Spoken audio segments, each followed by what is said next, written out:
Bayangkan, di tengah-tengah kekeliruan Three Kingdoms, seorang jeneral bernama Jiang Wei tampil dengan kemenangan yang tak masuk akal. Pada tahun 255 Masihi, di Didau, satu pertempuran epik berlaku. Wang Jing, jeneral dari Cao Wei, yakin mereka akan menang mudah. Tapi dia silap besar. Jiang Wei, walau sering diremehkan, ada strategi yang tak terjangka.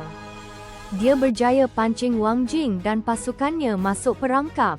Apa yang berlaku kemudiannya mengejutkan semua orang. Ribuan tentera Wei tewas, manakala Wang Jing sendiri nyaris terbunuh.